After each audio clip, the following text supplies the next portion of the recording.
Checking a little early tonight. Coyotes were out there somewhere watching TV and couldn't hear the TV over the damn coyotes. So, good time to check, right? There's a bat flying around in here, swinging by every light. Imagine that. So,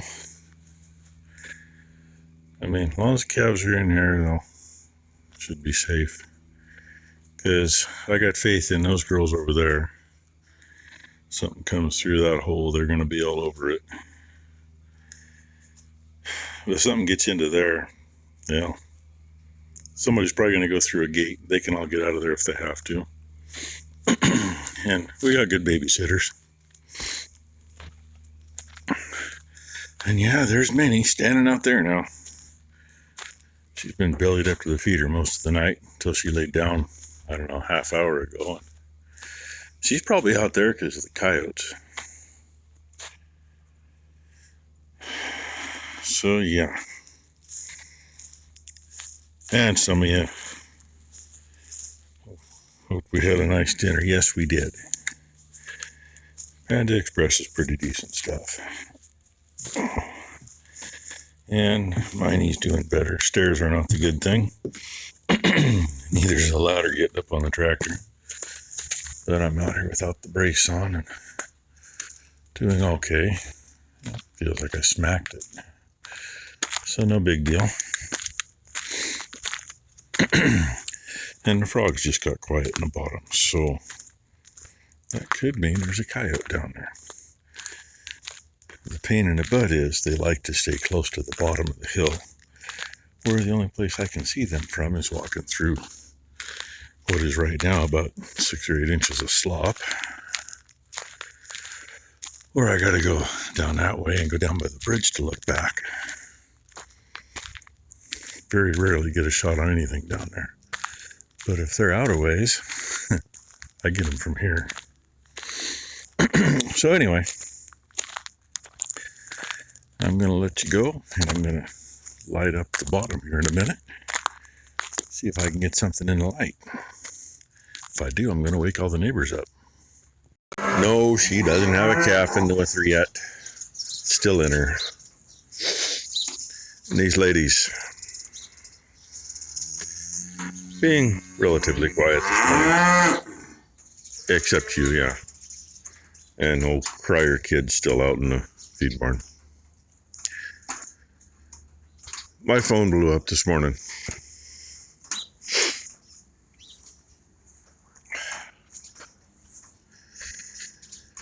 And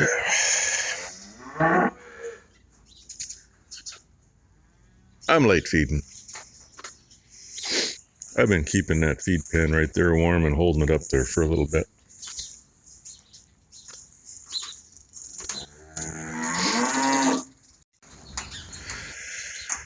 Let's see. Ron sent me a message at 4:40 this morning saying, hey, at 4:30, Scott's Smalls Farming and Things son, Stephen, posted a video. Keep in mind, this is Thursday morning, and it takes time, and I know some of you already knew, because Stephen had phone numbers and talked to people. I knew enough about Scott to know what he did for a living, know kind of how part of his life had gone. Found out he's a little younger than me. Things we had in common. His family's farm and my family's farm. We're both big in the day. 70s and the 80s. And hey, we played with the same equipment at the same time, just 3,000 miles away. Anyway, I mean, we've had lots of talks about that, but Tuesday morning at about 9:15 their time, and I don't know, South Carolina, North Carolina, whichever one they're in. A dump truck driver messing with her cell phone, and one who had been charged with driving while intoxicated, between drugs and alcohol, I'm assuming from what the article read. Crossed the center line and hit head on. For those that don't know, Scott drove a fuel delivery truck for a living. And did his farming and farmed with his cousin, soybean farmer. And recently his son Steven has been in quite a few videos the last couple of years. Sounds like Steven's gonna, I think continue the farming. I hope so.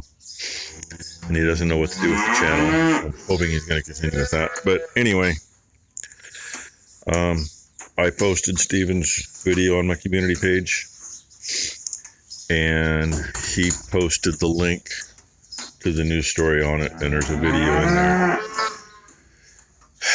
If you choose to watch the video, there's nothing left of the cab of Scott's truck. It's a tank with a very narrow crunched piece of metal in front of it. They show it in that video getting hauled off. Not in Steven's video. It's just Steven, and he holds it together pretty damn good.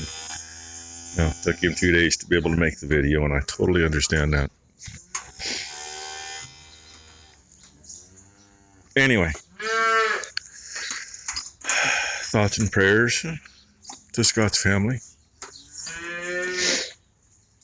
And I'm late at getting a video up on it. You're going to see this tonight, but Paul Case picked it up and ran with it this morning.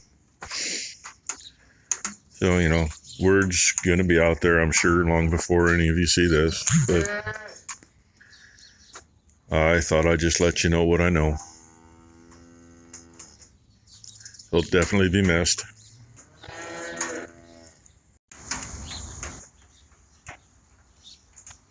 Good time for a moment of silence, eh? If they'll actually get to zoom it. I thought they would. Oh, here we go.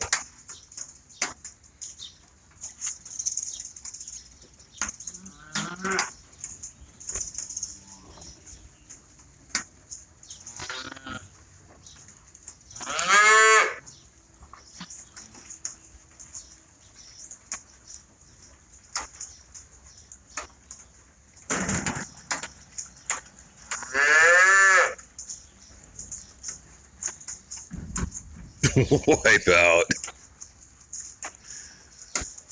I swear these calves this year, they're junior high kids, their first dance. They don't have a clue. It's amazing. She just looked over here and talked. What you doing? I think some bad again. Yeah? Oh, Becky's got stuff up on the computer so we can get the right parts coming. Ty just got here. Yeah. So I'll go spend let's show a picture. Stop it so I can get it out and show a picture. Turn on. There we go. It turned on. So here we got young Ben and Blakely. It was prom for Ben. That was Ben's prom, and Blakely was his alternate prom date, in case his girlfriend skipped out on him or whatever. This is his here we go. Girlfriend. And there he is with his girlfriend. So, there. But we thought we had to show you Blakely at her first prom picture. Becky decided she had to get these pictures done up, so Ben and his girlfriend will get some, and then we'll have Maury's some. family will have some, and we'll have some. And Brooke and Matt will have some. Yeah, and Brooke and Matt will have some, so that Blakely has something to see later. Yeah, we're going to hang this on the wall. She can remember her first crush. Yeah, we're going to hang this one on the wall in the basement. Well, first time I brought you out here since we put the C90 on. I think it looks pretty good. Keep in mind what I found out after we got it and put it on is they say the first year you really won't notice much. if anything. But it will improve the feed quality. And I honestly can't say how much of the growth is the way the weather's been in Mother Nature and how much of it is the C90 helping. I don't know if you can see it here or not, but I did not go clear to the edge, so there's a color difference. There's about a 2-foot wide strip along the fence that's a lighter color green, noticeably. So that's what I can show you there. The lane here has got a lot of new growth on it, but once again, how much of it is the weather and the time, and how much of it is the C90? I don't know. That through there was meadow foxtail, which was taller to begin with. Same with right in here. But over there, it's still thinner, but there was literally just a few inches there before. And that's probably a foot and a half tall now. But I'll give you an idea. I had to walk out in that to get that gate strung along, so I was actually out in it.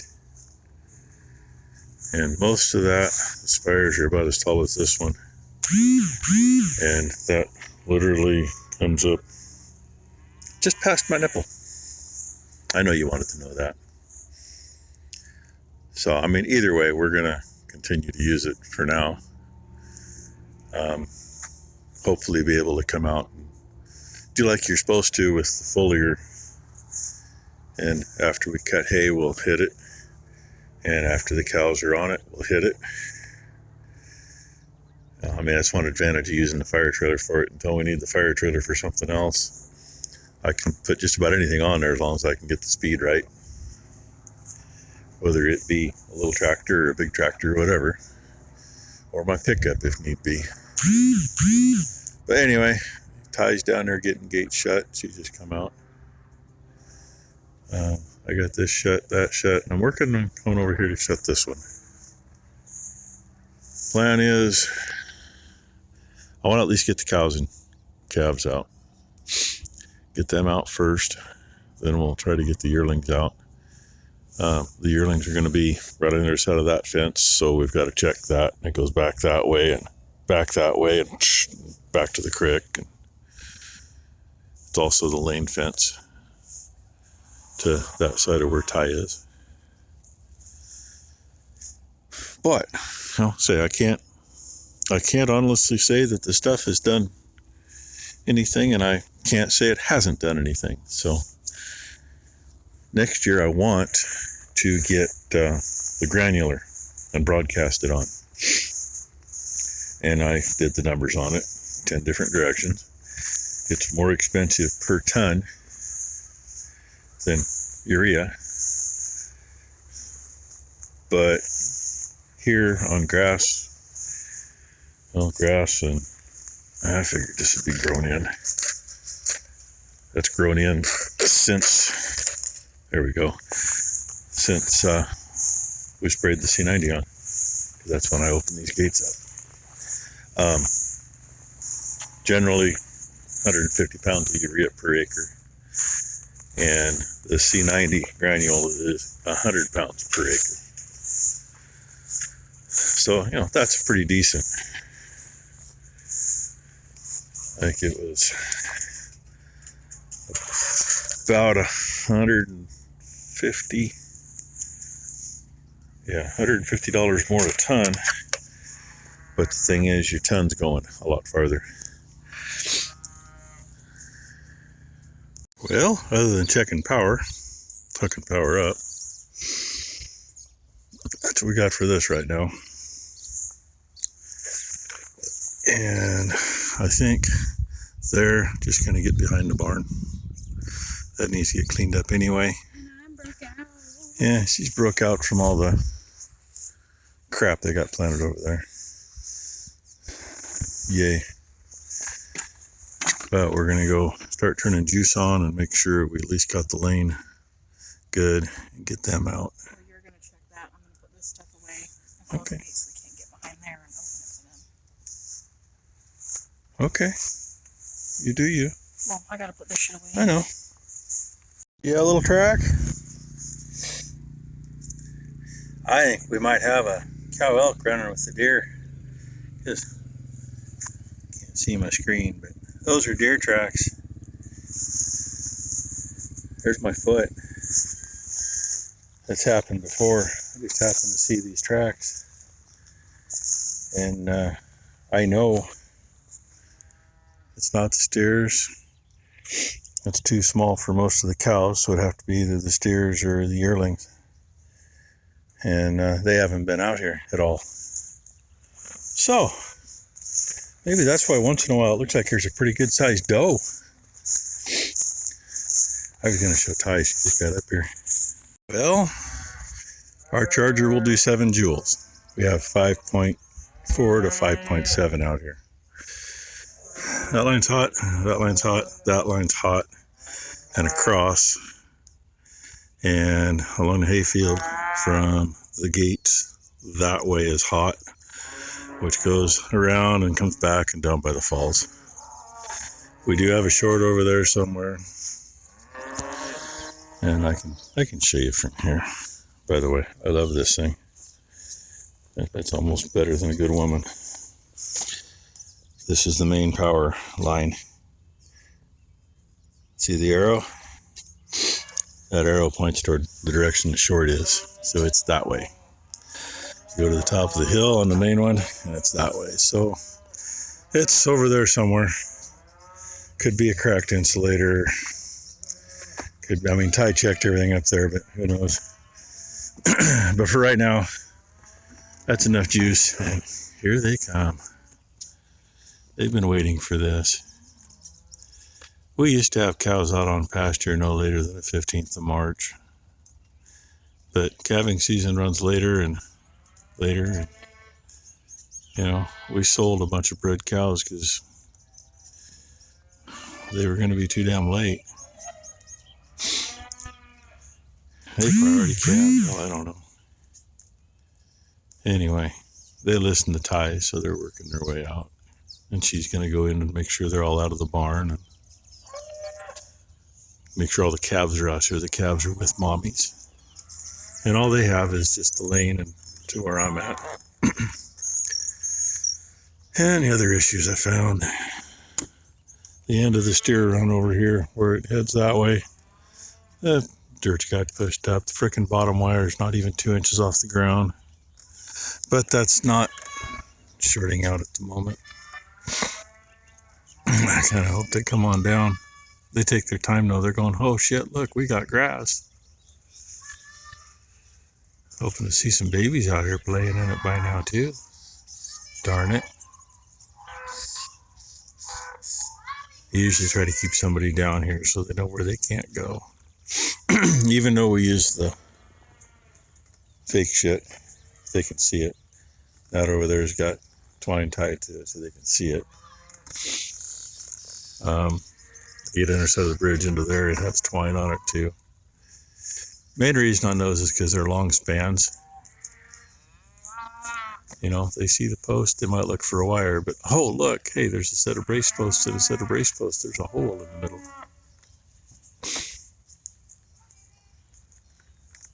Oh, it's painful when the babies don't all come out. But cows are having fun rubbing up on the dirt pile and the rock piles. And I might have to just go up and help her get everybody out. Well, there goes a few more. There's half a dozen in the barn yet. She said she had all of them in the feed barn until she opened the gate. That's usually what happens. And they'll be happy over there with that for a couple of days. There's enough there for them. Give us a chance. I don't know. I still got to find a freaking culvert. Oh, and look. There we go. They're still giving her fits because part of them are going in the calf pen right here in the corner. Looks like all the heifers, well, most of the heifers are together. A couple are already out. There we go. Got one right here, Ty.